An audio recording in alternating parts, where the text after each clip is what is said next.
welcome Dr. Gross to give his presentation now on planting ban, the vegan city.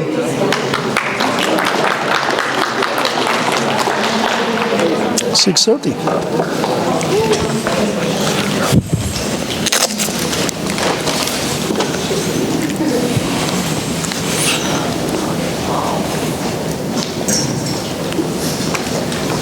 Can you hear me? 1, 2. Yeah. Good. Closer?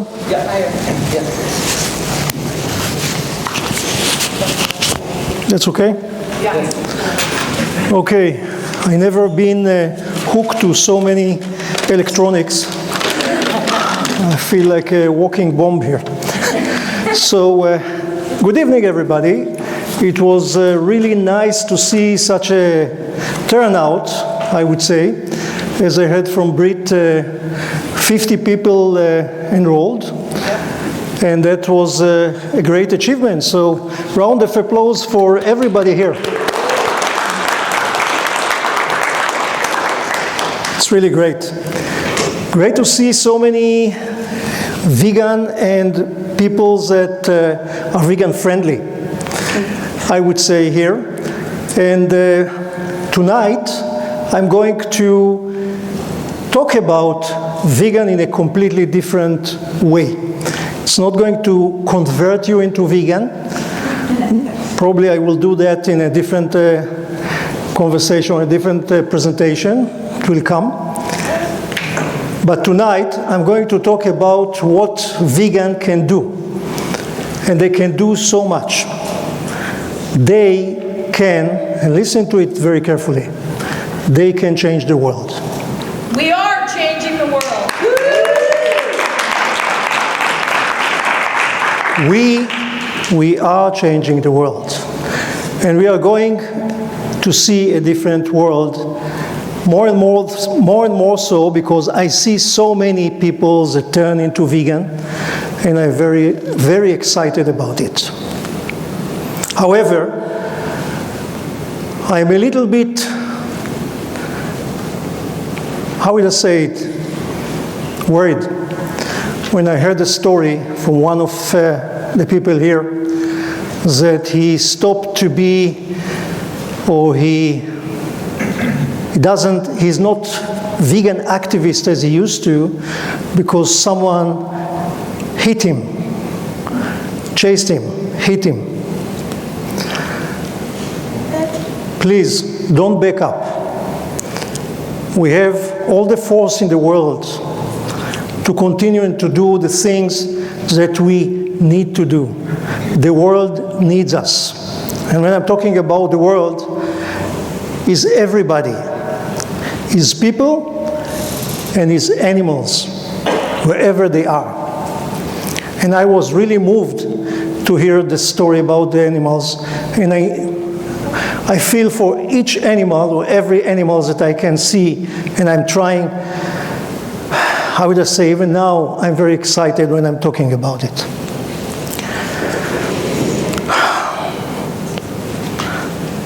I want to calm down. So, I want to start with something that will give you the opportunity to even more change the world. And that's through the vegan city.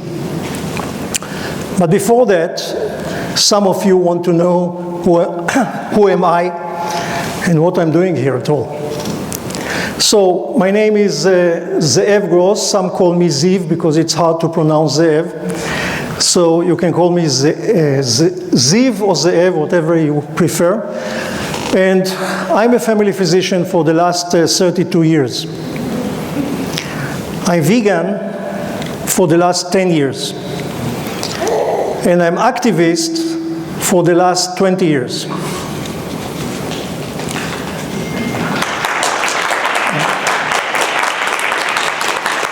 And just recently, I heard that the vegan capital in the world is in the place that I'm coming from, which is Israel. And Tel Aviv, thank you, is really a great place. I can tell you, those that didn't have the opportunity to visit there. A lot of vegan options, a lot of vegan activists, really good place to be. So you ask what I'm doing here. Because we need to change the world, right? We need to go to other places in order to make the world a different place, and we will do that. I don't have any doubt about it. Now, part of my role as a family physician, I took it very seriously to work with people that feel unhappy. People that depressed, people that feel that they miss something in their world. And when I ask them, what do you miss? What happened? Why you are depressed? I get so many answers. Like, I have low serotonin in my brain. So what is the fix for the low serotonin? Of course, medications. Give you pills. That's what most of the physicians will do. Will push you pills in order that you will be happy. Is this the answer? Tonight we'll see, not so much. In the acute situation, maybe yes, but not for the long run, not in chronic situation. Different kinds of diseases like diabetes can cause people to be depressed. Obviously, it's not only diabetes, it's hypertension, diabetes, cholesterol, hypercholesterolemia, and so forth. It causes people to be depressed. What is the solution? Pills? No, my friends. There are better solutions than pills.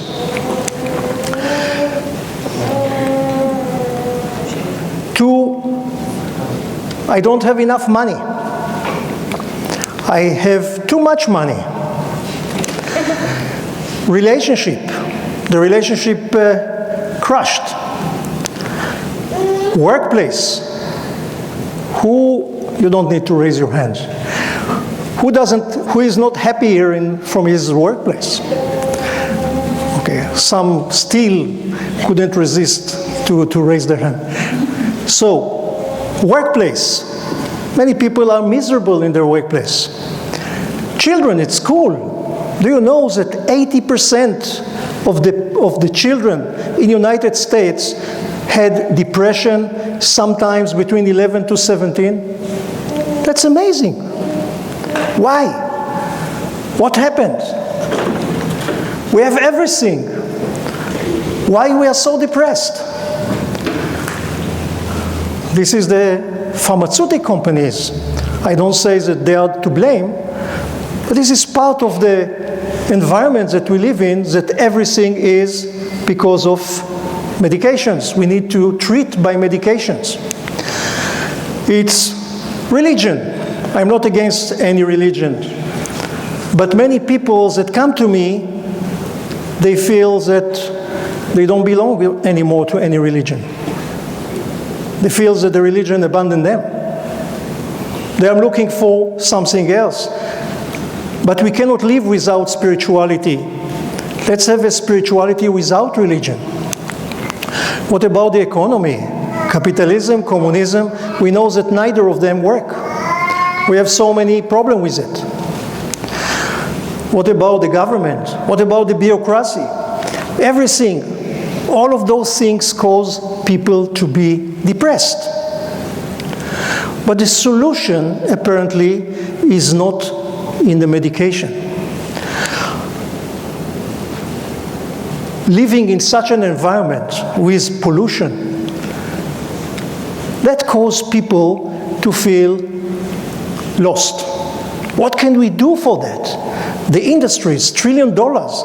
We cannot cope against it. Yes, we can. That's what I researched, to come here tonight. I didn't read all of it, but all of it is about, in one way or the other, about what I'm going to talk tonight. But I did the work for you. What you need to read, if you want really to know the subject, are only 3 books. These 3 books. You can take a picture if you want. And that holds true to everything else that I'm going to present. You can take pictures all the day. 3 books.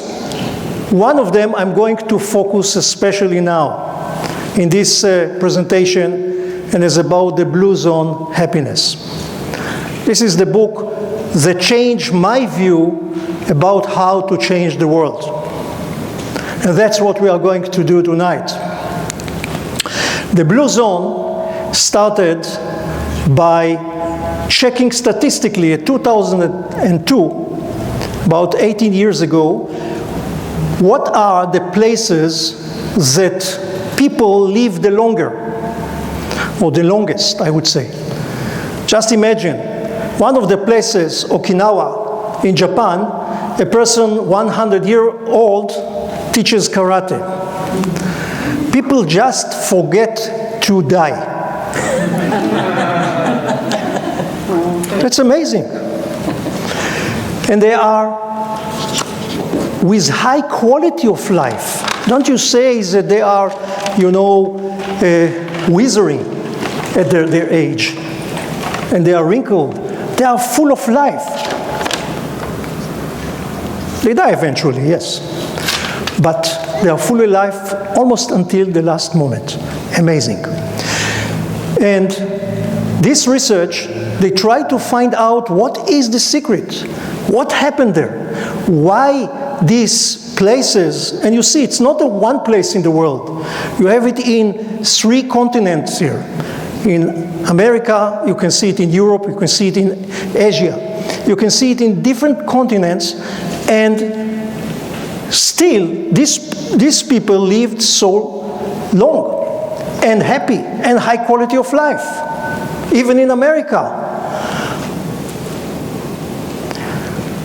So he gathered the information and he reached this conclusion that I'm going to make it much easier for you. It's called the 9 forces. 9 things that bring to the happiness. And you can see the 9 forces here in this slide. And the 9 forces are divided into 4 categories, I would say. One is moving. The other one is the ways that you see the world, the right outlook. How to eat. And we just ate wonderful dinner. Thank you. And I feel alive after eating such a wonderful dinner. If I would have eaten something else, I'm not sure that I could have stand here and give this presentation. But I enjoy the food. Thank you very much, whoever prepared it. We have a chef here. And belonging, which is very important. Too many people in the Western world right now feel detached, feel that they don't belong, that they are lonely. And that can be changed. And I'm going over it very fast, over the 9 points, 9 traits that make people happy. Move naturally, biking, walking, rather than driving.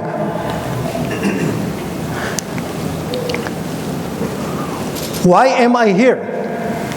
Purpose. Have a purpose in life. I'm going back to it at the end.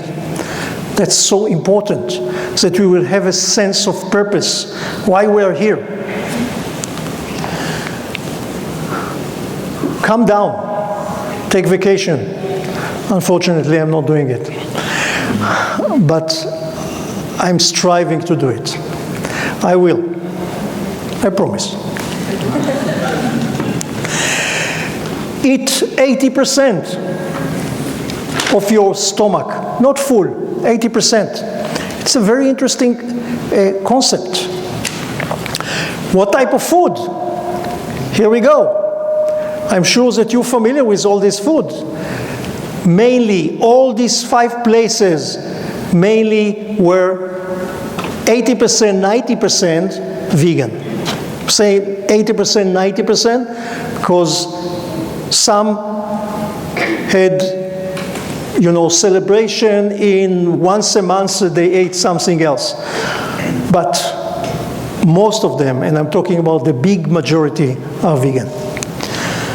Wine. This is the one point that I don't agree with, but I'm giving you the research, the outcome. Wine, but see where is the blue line here for the wine. Okay? So, wine in moderation. Faith. It's very important to be spiritual. I don't say to be in a specific religion, but to be spiritual helps. So I invite all of you, think about it. We lost, many of us lost the connection with spiritual living. Let's reconnect there. Family, love, connection, that's very important component.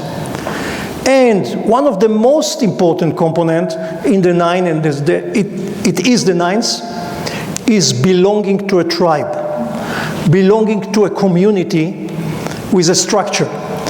That's important part of the 9 points. This is a summary, I would say, of the book, Blue Zone of Happiness. Okay, I'm not promoting this book, I don't get any revenue from them, but it's a great book.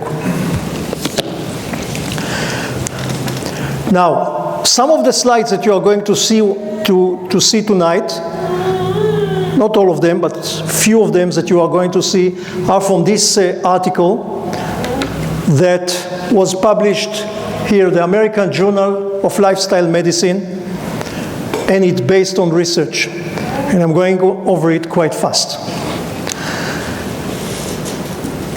80% of changing your life is in your hand. Just remember that, because people come to me and they say, I was born to such a family that my father was diabetic, my mother was diabetic, all my ancestors were diabetic, so I'm doomed to be diabetic. No. You are not doomed to be diabetic. Only 20%, according to the big research, is genetics. 80% is in your hand lifestyle. Remember that. This guy, or this research, they found that your lifestyle is, you spend your life in 90% in 5 miles from your home, from your place. That's what defines your lifestyle. 5 miles. Just think about it. That's all. It's not the whole world. 5 miles. That's what you need to change. If each one of us will change 5 miles from his home, we'll change the world. The changes can be very small, very minor. Just put a bowl of fruits instead of candies on the counter. Just use hand tools instead of machines. Very simple. See, 80% of people in their research said that they want to change their health habits. Create a community which helped to make this change. By giving choices, showing the choice, showing the difference between vegan food or between plant-based food, if you want, and other options, they found that it really created a huge reduction in obesity and increased longevity by simple ways. For instance, the sidewalks, to increase the sidewalks in some cities, that change increased the physical activity by 30%. So after all of this, they did the research and they chose a small town in Minnesota that was Albert Lee, and they decided to put all these things that they gathered from their research into a test, to see if we really can change things and not only to rely on statistics, to make a practical change in people's life.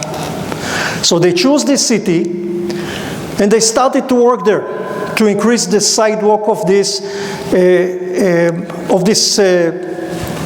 place. The restaurants pledged that they are going to offer 3 plant-based entries, fruits and snacks, as you can see here, and in the stores there were healthy checkouts aisles.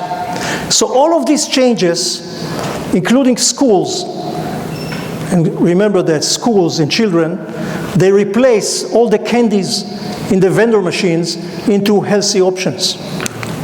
And what was the result? That was the result. The result was 3.2-year bump in life expectancy only after a year and a half of the change. 3.2-year increase in longevity. More than 7,000 pounds weight reduction. And healthcare costs dropped by 40%.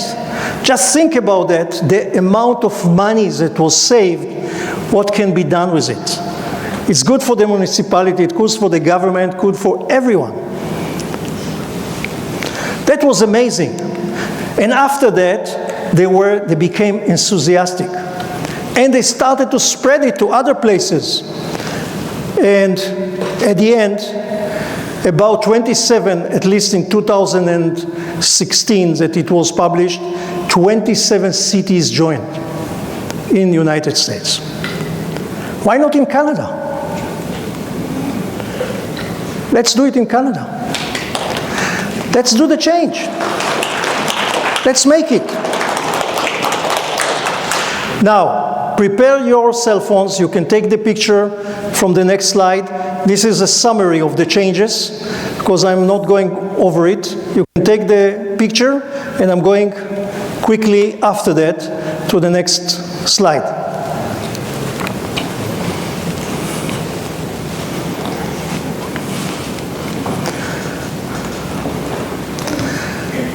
Maybe you should go over number 8, Doc. Live together, but choose the right spouse. The right spouse. That's right. I wonder why you directed me to that one, but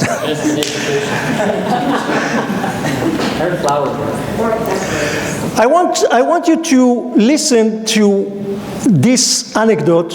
I think that you will be amazed.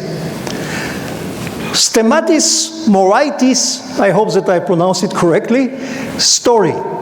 He is Icarian who moved to America when he was 22 years old to pursue the American dream.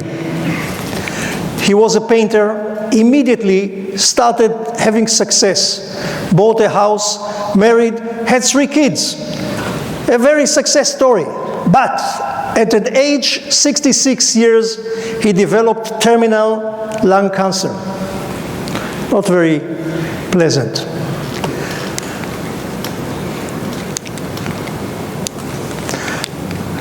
And I think that this is frozen. Yeah. Instead of dying in America, because my battery died, instead of dying in America, he decided to move back to Icaria and moved in with his parents. Now, he started breathing the air, drinking the wine, eating a Mediterranean diet, and listen to that. If it will work, I think that I will replace it. Yeah, that's Maybe it's too far. no, it's dead. Maybe it's too far. After a few months in this amazing place, he planted a garden, and he didn't plan to leave this garden. And after, this is the right number, 37 years later, he has a vineyard producing 200 liters of wine a year. They asked him, what happened? What is the secret? He said, I just forgot to die. That's the changes that we are going to make. In the beginning, they identify blue zones. We found the 5 places that people live the longest. Then, learn from the blue zone, we reach these 9 traits. Then, applying to the existing community, we applied all the 9 traits. And now we are in the 3rd level. And the 3rd level is designing community from scratch. How we can build it from real scratch. So, creating versus changing. What is the difference? We are talking about creating a vegan city. So what are the advantages in creating vegan city? Better control of the environment, shares values with most, if not all, the community, higher satisfaction and accomplishment, and we will meet the Ikigai. What is the Ikigai, which is a word in Japanese? Potentially can bring up to a more significant change in the world, and being the first, just think about it, we don't have any vegan city right now in the world. There is the opportunity that maybe here in Edmonton or in Canada we'll have the first vegan city in the world. What are the disadvantages? The disadvantages are it requires more resources, time, money. Observe changes take more time and less people to consult with because it's the first endeavor. So this is pros and cons of building a community. This is the definition of eco-village. What is eco-village? Eco-village is a place that community come together to become more socially, culturally, economically, and ecologically sustainable. And they design and behave, they choose to use their different kinds of behavior and design in order to be more ecologically friendly. And it's locally owned, as opposed to many other places that are not owning the place itself. This is we term it Plantica, plant-based in Canada, if you want. The first plant-based eco-village in Canada, and this is the email for those who want to join, and I will show you what I mean about joining. So this is the vision of Plantica. The vision is building a self-sustainable community, environmentally friendly, which shares and supports humanitarian values and nurtures personal growth.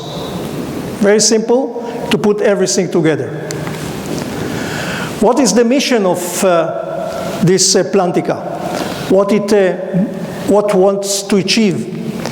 So self-sustainability, to create a community that will be minimally dependent on outside sources like energy, food, education, activities, and any other necessities consumed by a healthy, thriving community. Environmentally friendly, to create a community that is environmentally friendly, like cradle-to-cradle concept, smart houses, and so forth. Shared values. Most of the vegan anyway shared values, so it's very easy to come together and create community, the shared values, but not only vegan, but spiritual, ethical, humanitarian values.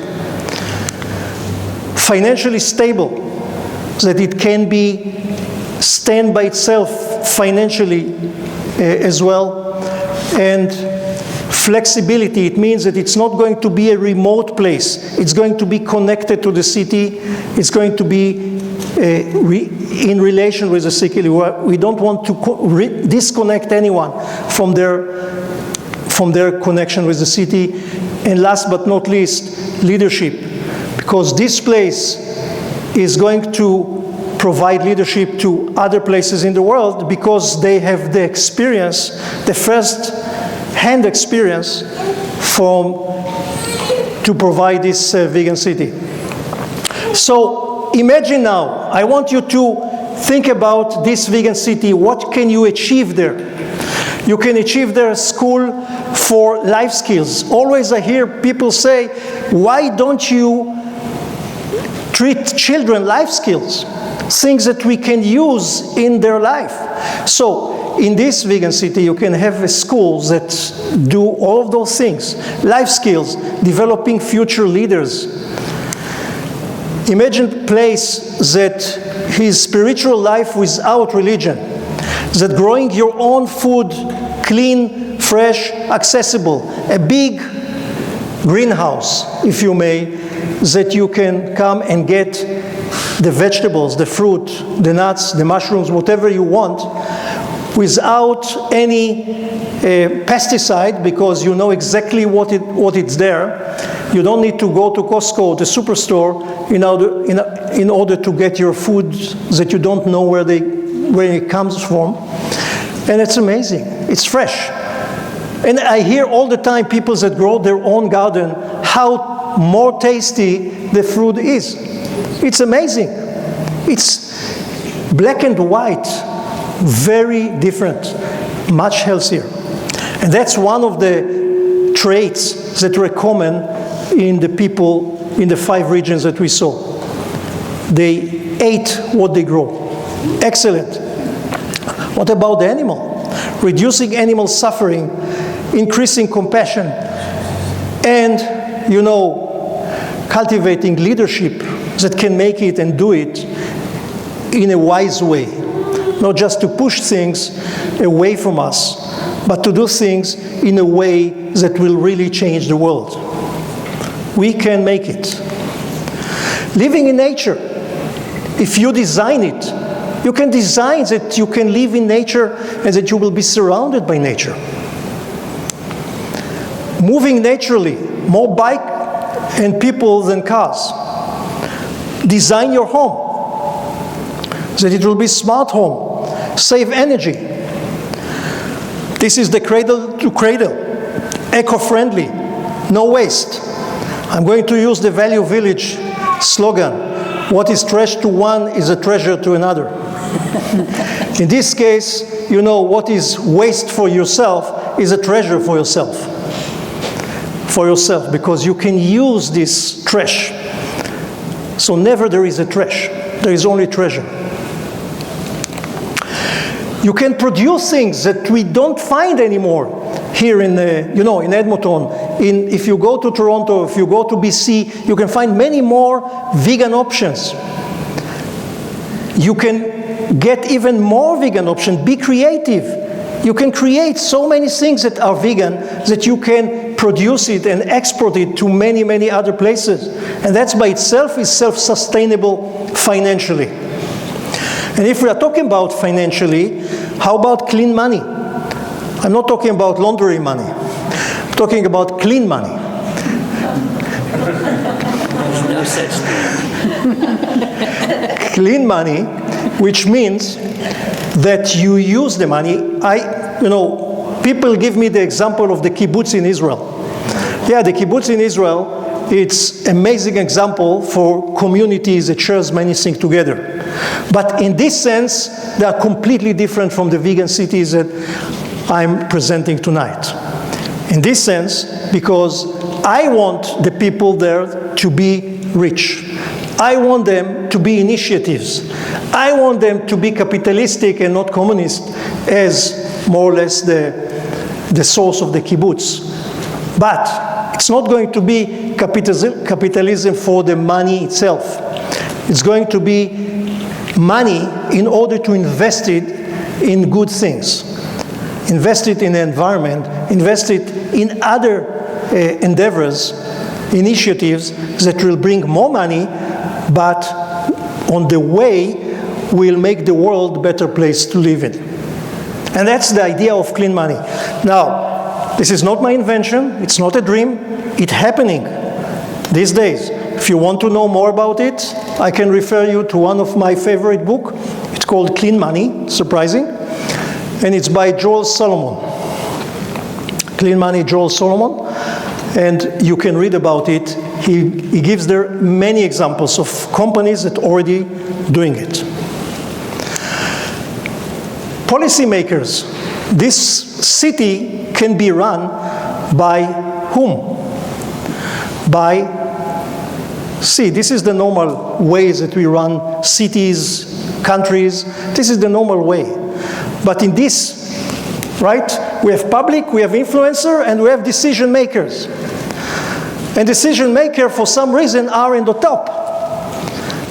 But in this city, it needs to be upside down. Because the people are those that dictate what should be in their city. That's how it should be.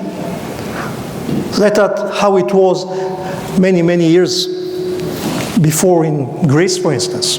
And it worked fantastically. Leadership, leading the vegan urbanism in the world. We talked about it. But we can make it much more effective than it is today. Here. This is the place. Being part of something like that, being part of a tribe, that's what makes a difference. People that feel belong, live longer. Remember that. That's important. Not less important than vegan food. Sometimes because of the vegan, we forget other stuff. All the other stuffs are important. And that's where I call for the leaders to lead a change. Let's change the world, as we said. All these components that you saw there, I want them to run your life. Let's get it rolling. How we are going to get it rolling? 3 passes. You can call it the 3 C's. Coaching, changing, and community. You have 3 passes. Everyone sit here or watch this video later on, and we are going to streamline in many channels in the social media, can join one of those 3 passes. Either coaching, or changing, or community, or 2 of them if you have time. And we'll see what does it entail in a minute. What are the objectives of these passes? Working online through Zoom in small groups. There is no time better than today that we are used to work with Zoom. So, working in Zoom in small groups, only every week 30 minutes, or every 2 weeks 30 minutes. It's not too much of your time to change the world, 30 minutes of your time. Studying thoroughly selected books, first of all, learning the material, and then discussing and creating the green print. And I chose to use it as a green print rather than a blueprint. So the green print for changing the world. And what are the passes that we have? Coaching. So what we are doing in coaching, those that join the coaching, is how better to support people who seek a change. I can tell you that I have patients that come to me and ask, yes, I'm convinced, I want to become vegan. It's the best way to go, I know that, but how do I do it? Can someone help me? Yes, this coaching can hold your hand and help you through Zoom, so whatever you choose. Changing. You remember the changing of the city by the Blue Zone project. Changing. This task force, I would call it, this team, its objective is to work with municipalities to create a healthy change. very similar to the ways that the Blue Zone project did. So this is the changing team. And the last, not least, is the creating team. To create, you weave the dream of the vegan city and turn it into a reality. So for this team, we need many, many small groups that work on different aspects of the vegan city. We need different kinds of skills and people. Okay? That's what we are looking for. We are looking for passionate vegan, those that are willing and capable to help others. These are the coaches. Those that are willing to change their city. These are the changers. And by the way, it doesn't need to be specifically in Edmonton, of course. We are online, don't forget. It can be in Denmark, it can be in Sweden, it can be other places. We are going to be connected. So, no problem that people will join us from other places. Change their city. And, again, last not least, is those that believe in the power of the community, the creators. And what do we look for, the creators? We look for all these skills that you can see here. And I'm sure that it's not a finished list. You can have many more. But all these skills can join and create groups in order to change and build the city. So join us, whoever see it in his own skills. And by being vegan, passionate vegan, you have also a very important skill. You can join and share and bring from your own ideas and skill and contribute in a tremendous way. And I want to finish this presentation with the Ikigai. Who here heard about the Ikigai before? 2. You are Japanese? 2, great. So, Ikigai, it's amazing. I miss a joke here. The girls, they used to call me that in high school, the Ikigai. I've outgrown it. So, Ikigai. What is the Ikigai? Ikigai is built up with 4 components. Do what you love. Okay, first of all, that's my recommendation to everyone here. Do what you love. What you are good at. And what the world needs. And what you can get paid for. This is the formula for purpose. This is the formula for happiness, according to this Japanese way, and I can tell you that Japan is the highest in the world in longevity. I think it's the second highest. I checked it recently. Now, if you're doing only what you love and what you are good at, that's what's called passion. If you are doing what you love and what the world needs, that's called mission. And if you are doing what you need and what you can get paid for, this is vocation. That's what many people do. They go to work. Okay? The world needs it, I'm paid, that's it. That's vocation. If you do what you are good at and what you are paid for, it's profession. Fine. These are the 4, I would say, basics that we are used to. But let's look at the 3 of them. Right now we looked at every combination of 2. What happened when we miss what the world needs? So we have satisfaction, but we have feeling of uselessness. If we have the other 3, we have delight and fullness, but no wealth. If we have the number 3 is love, needs, and what we paid for, we have excitement and complacency, but sense of uncertainty, because we are not doing what we are good at. And last, if we have the other 3, what we are good at, what we are paid for, and what the world needs, it's very comfortable to be there, but we feel empty because we don't love what we are doing. So only when these four are satisfied, then we get what's called the Ikigai. That's what in the heart of the Ikigai. What I want to tell you is that being or creating this vegan city, you will be in the Ikigai. And that's so important. You have a purpose. You love it. I'm sure that you will be good at it. The world needs it. I don't think anyone denies it. And we are going to be paid off. As I told before, there are a lot of opportunities there to be paid. So you are going to be in your Ikigai. Don't do nothing because you can't do everything. Do something, anything.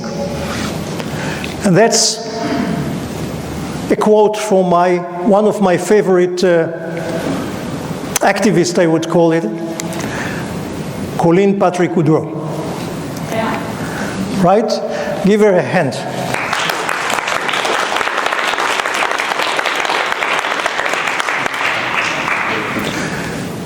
If you want to take part in it, this is the address. You have here the email, plantica2020@gmail.com. Very easy to remember. plantica2020@gmail.com. Tell your friends. Send it in the social media. Whatever you can.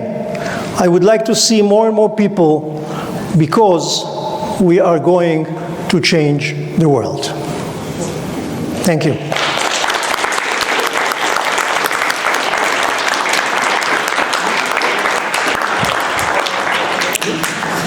Brit. Thank you. Thank you.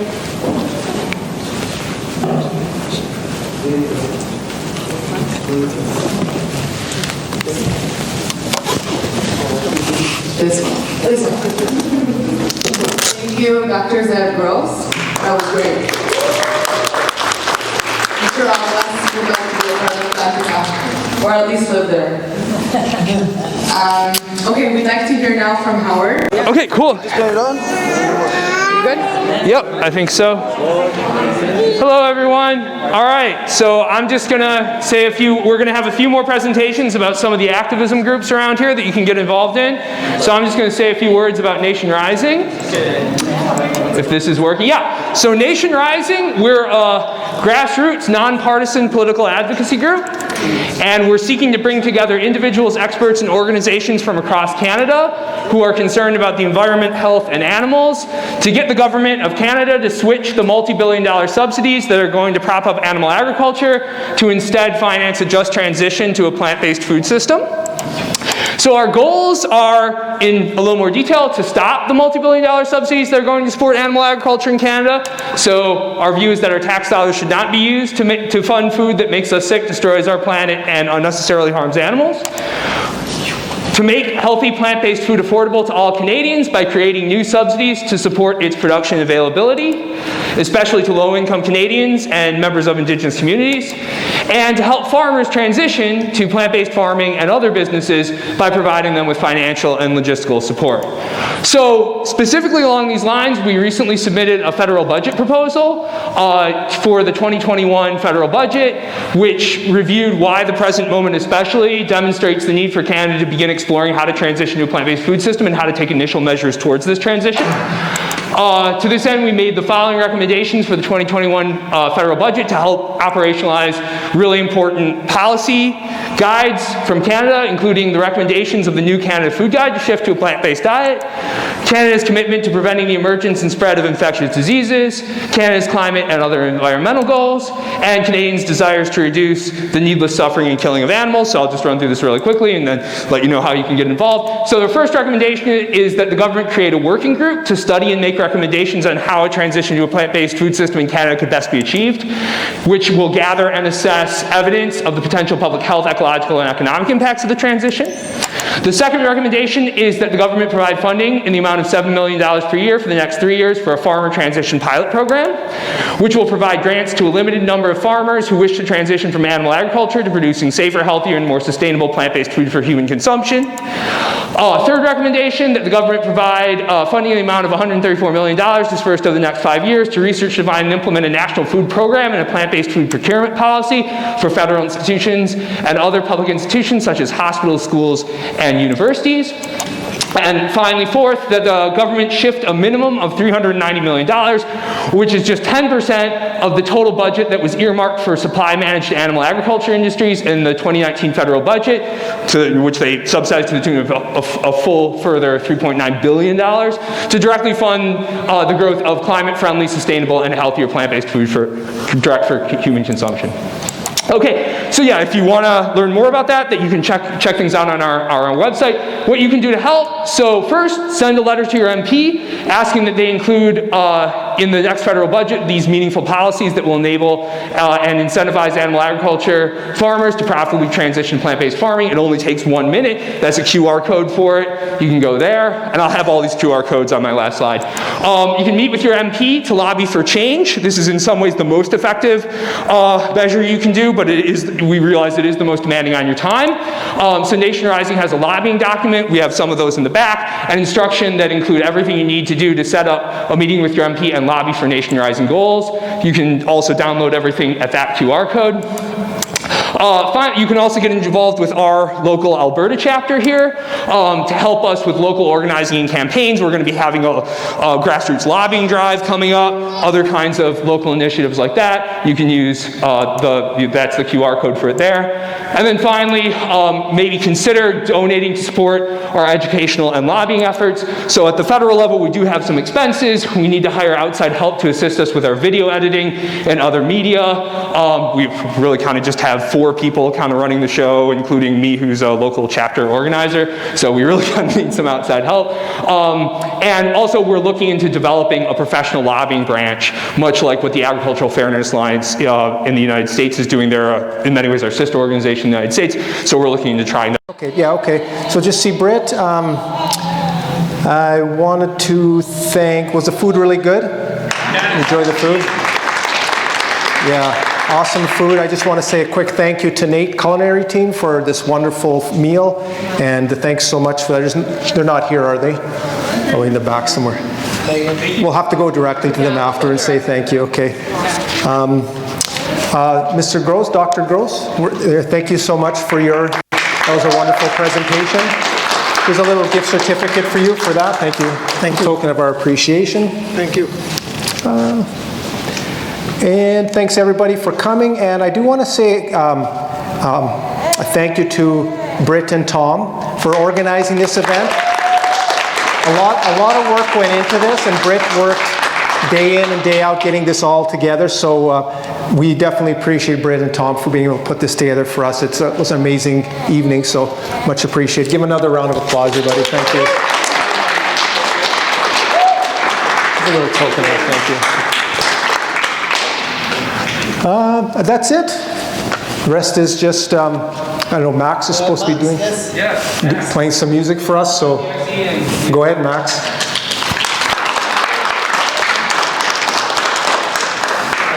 Take that off there. Thank you.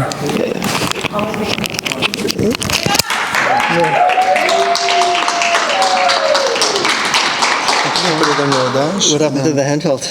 Hey, you want the handheld? There you go.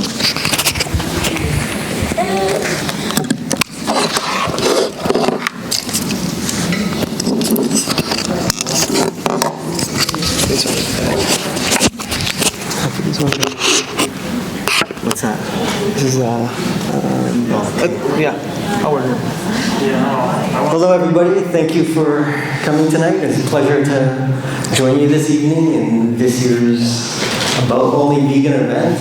I think everything else was canceled this year, unfortunately. There's usually several vegan events every year, but this coronavirus pandemic hysteria is, I have to admit, hopefully I'm not the only one here who's feeling a little bit crushed by it or a little saddened, disheartened. Deceived even. Yes, but I'm glad to be here with all the vegans here, and it's great to be part of this community. Veganism is not just a diet, it's a way of life, it's a philosophy, it's a life-changing, it's purposeful. And since I've become vegan, it's changed my whole life. It's given me a purpose of my life, and a meaning. And that's what I'd like to talk to you about a little bit today. Some more activism. I'm involved in direct action everywhere, and I'll talk about that a little bit today. I'll try not to stay too long here, but thank you again to Britt and Dr. Zedros for hosting tonight. And you know, if we were in Ontario right now, Britt, you would be getting a $10,000 fine for doing this. And each of us would be having to pay $750 fine because of coronavirus measures. So we're living in extraordinary times, and it's a time it's a renaissance period, it's revolutionary, and we're going to either rise to the occasion or we're going to sink and take the rest of the planet with us. And there's corporate forces who are seeking to destroy us right now. Oh, man. And these corporate forces... Careful, they might not be awake yet. These corporate forces who seek to commodify the natural world, where everything becomes a commodity, humans become a commodity, the natural world becomes a commodity, and animals become a commodity, until exhaustion or collapse, all for the sake of profit. And that is the moral imperative that confronts all of us here right now.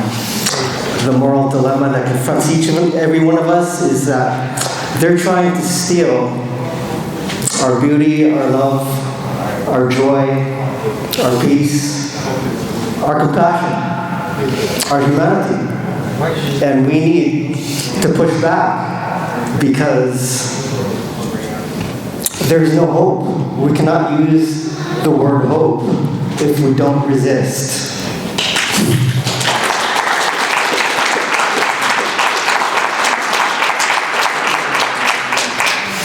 Even if empirically everything around us looks bleak, faith is the belief that the good draws to it the good, and the good work that we do will go somewhere. And to our friends in Israel, Britt is from Israel, Tom, Dr. Zedros, they're doing amazing work for animals in Israel right now. And the world is noticing. And I think Israel is the most vegan country in the world right now, isn't that? Yeah. They are doing absolutely amazing work for animals right now. Just take a look online, what they're doing, it's incredible. And Israel is leading the way, so thank you to our friends in Israel. So what is direct action everywhere? First of all, I think all of our speakers here already said what I wanted to say, so I don't have a whole lot left to say. And I would like to ask you to join us in changing the world. Join the animal rights movement and take up that moral imperative to change the world to a world of peace, kindness, and compassion. We each all have that in us. We just need to rediscover a little bit. I don't know, is everybody here familiar with Captain Paul Watson? He's a Canadian activist, founder of Sea Shepherd, and he said that either you're an activist or you're an inactivist. And we've never been at a more crucial time in the world where we need caring people, loving people to help us change the world. And we can do that by beginning to try and save the ones that are most vulnerable and at our mercy, and that is the animals. So I'd like to ask you to join the animal rights movement. And what does it take to join? What does it take to change the world? It takes three things. It takes imagination, passion, and boldness. And from what I see from meeting vegans around the world, that is what the vegan mindset is. And we will change the world because vegans have all three of those qualities.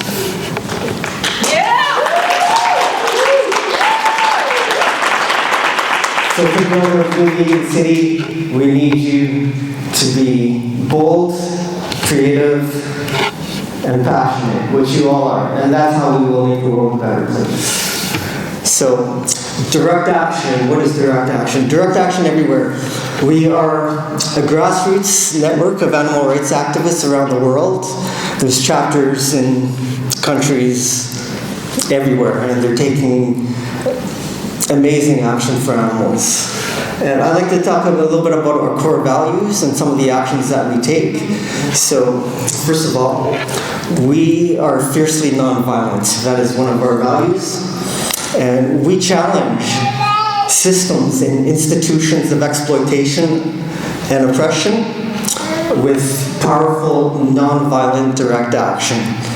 And we study social movements outside of the animal rights movement. We model a lot of our activism and philosophy from the civil rights movement, and we base our philosophy on the activism of Martin Luther King and Kingian nonviolence.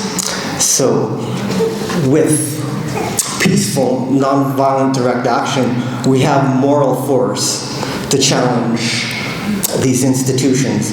And we have empathy for people who are caught up in these systems. We do not target individuals, rather than we call out, we don't call out individuals, rather we call out institutions and systems that exploit animals. And we accept suffering without retaliation for the sake of the cause. And to the activist that was very unfortunately attacked, I would like to invite him back to the movement. We got your back.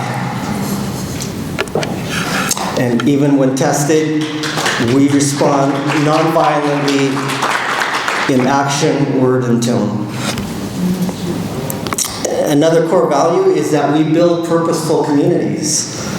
Dr. Zagros has talked about already. I won't go into detail about this, but veganism is an amazing community. You travel anywhere around the world, you meet vegans, instant connection.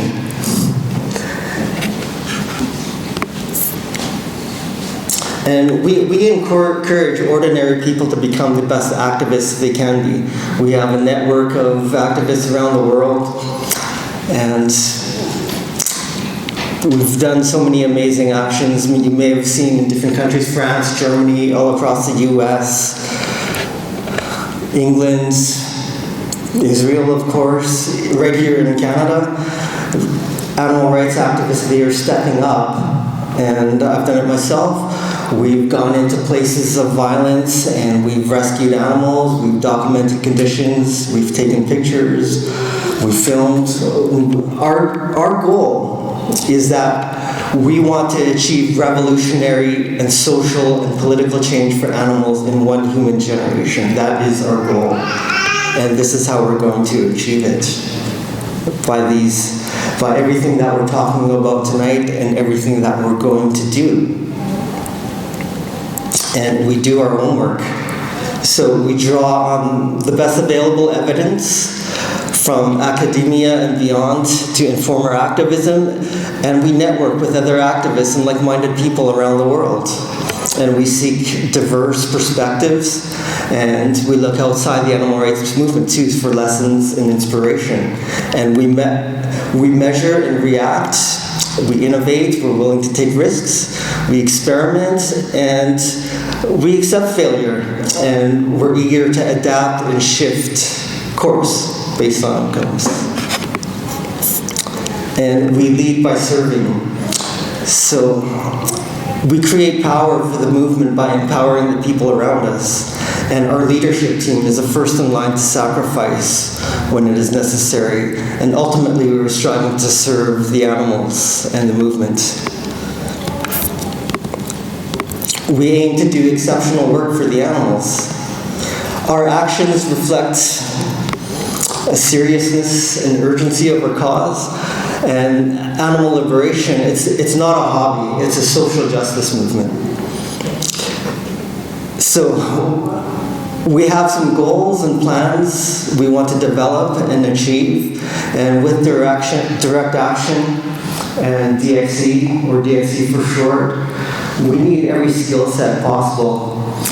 And we need everybody on the front lines as much as possible.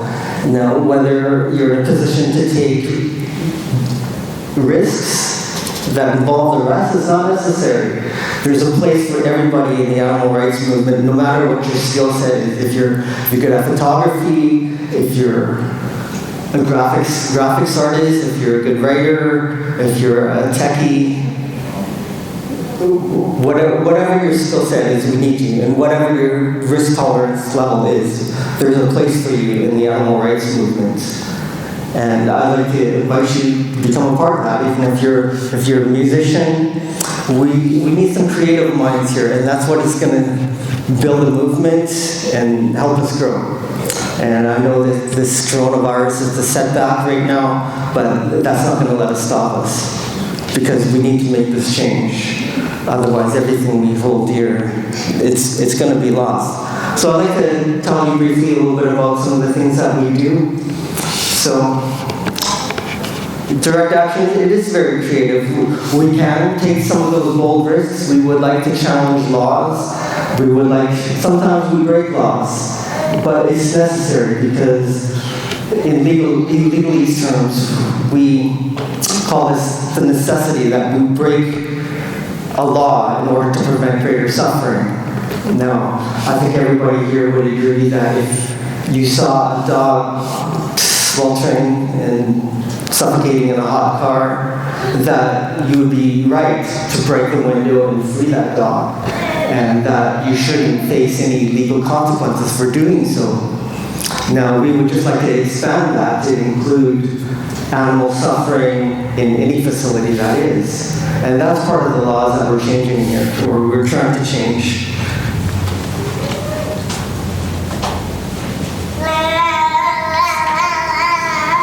I put this on the table in the back.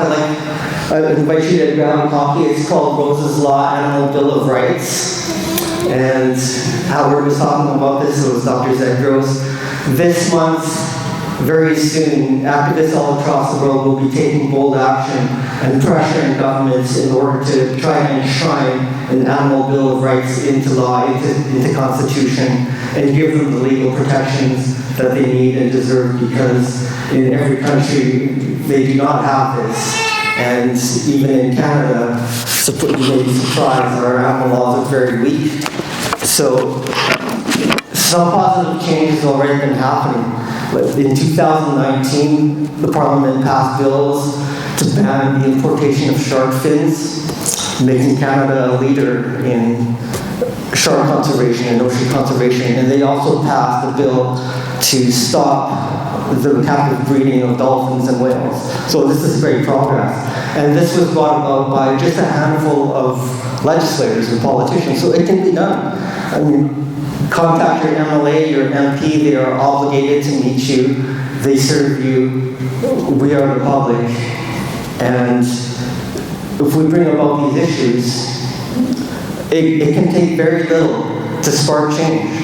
And we already see some great positive changes already happening. So we just need to keep the pressure on and confront the system that is exploitative and let your voice be heard. Please grab a copy of the Animal Bill of Rights. This is something that's going on worldwide, and it was written by several of the organizers from DXE, and I adapted it for the Canadian version here. And I'd just like to read to you a sentence here from the Canadian Charter of Freedoms and Rights. So this is under our ask number 2. It's the right to be not exploited or abused or killed by humans. So in section 12, under legal rights, of the Canadian Charter of Rights and Freedoms, it states that everyone has the right not to be subjected to cruel and unusual treatment. So, in social understandings, this is usually limited to humans. Now, I think as vegans and people who just have some common sense here, we know that animals are individuals as well, and they should be protected under this law because they are someone, not something. So I realize that I'll just read the 5 acts of Rose's law here. It's the right to be free and not owned. Like every individual has the right to be free. The right to be not exploited, abused, or killed by humans. Number 3, the right to have their interests represented in court and protected by the law. Number 4, the right to a protected home, habitat, or ecosystem. And number 5, the right to be rescued from situations of distress and exploitation. Just like I said, the dog suffering in the hot car, we just need to expand that to all animals suffering everywhere. So we're making progress, and we have several issues to battle, whether it's zoos, aquariums, rodeos, Calgary Stampede, animal agriculture, horse racing, you name it. Pass and enshrine an animal bill of rights and all those individual issues that we're working on, they're all covered. So next Saturday at the Old Strathcona Farmers Market, next Saturday morning, we're having an outreach event, a tabling event, and we're going to be asking the public to support legal issues and legal changes for animals. And I'd like to ask you to join us. So that's Saturday from 9:30 to 2:30 p.m. in the afternoon.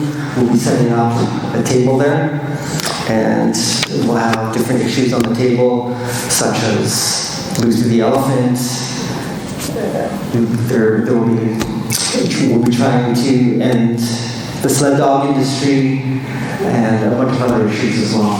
So please join us, and please join one of the activism groups with direct action everywhere. We need your ideas, we need your creativity to come forward. Some of our direct action that we take, it could be, the sky is the limit.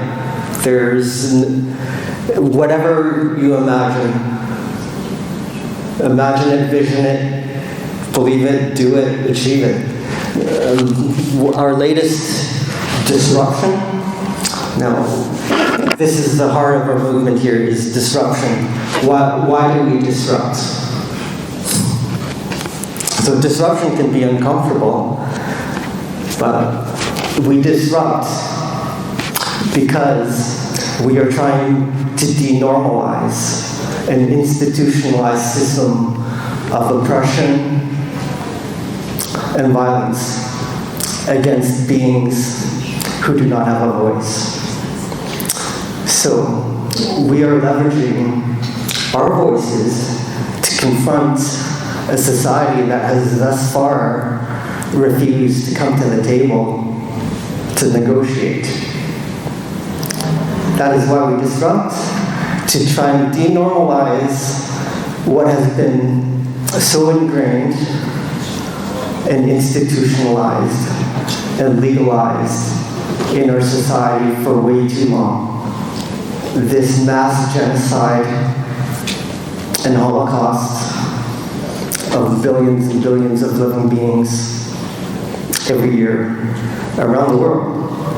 So some of our forms of disruption can be speak outs at rodeos or anywhere, in restaurants, in McDonald's, in Walmarts, anywhere where they exploit and commodify animals. So I think I will end it there, and please see me or Howard or Karen or anybody here, or Tom or Briggs, if you'd like to get involved in some animal rights. And I'd like to show you one thing that we did. It's really quite fun and actually quite engaging. And what I mean by creative is that we recently did a musical disruption. So a musical disruption, we took the lyrics of a song and we just adapted them for animal liberation. And it's a very popular song, famous song, and I would like to do it again. It's very engaging, the public enjoys it, they take notice, kids enjoy it, and it's easy to do. And I think maybe if it's okay, we can show it on the screen here, Tom. And for any other ideas how we can achieve animal liberation, bring that forward, put it in action, and we'll see this vegan revolution come into fruition in our lifetimes. It's a vegan evolution. Vegan evolution. Evolution.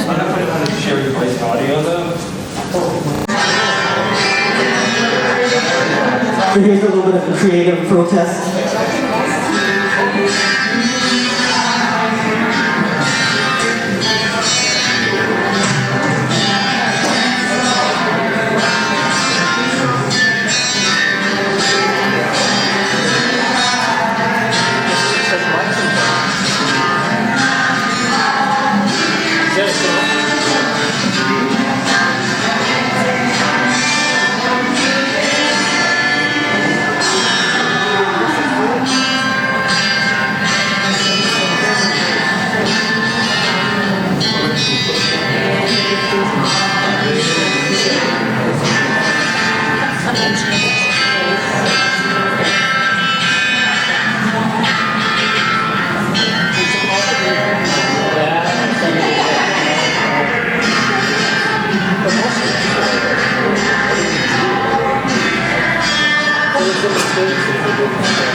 I'd be all like, pineapple, barbecue, just as well.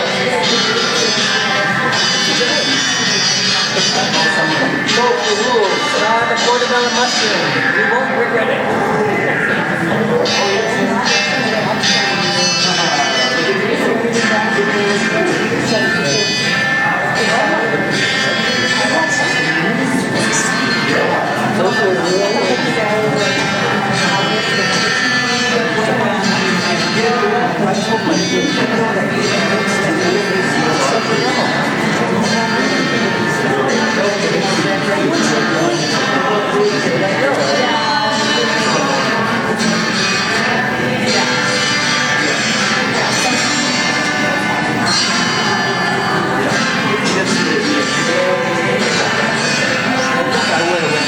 I want to hold your hook.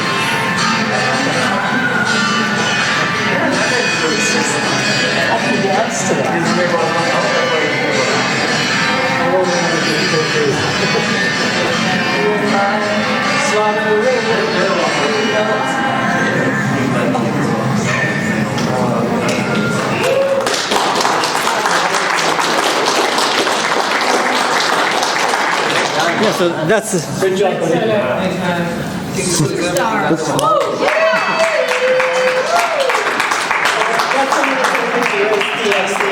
it's not always serious business. I mean, it's fun also. And I got a few more songs we're working on. So, including if you're a Green Day fan or if you're a Metallica fan. Green Day, how appropriate.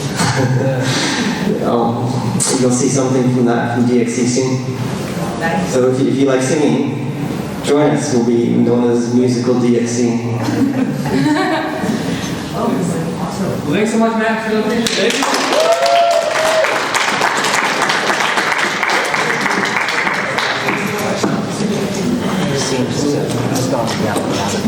Thank you guys, thank you everyone who came. This was awesome. Hopefully the first of many more. Thank you.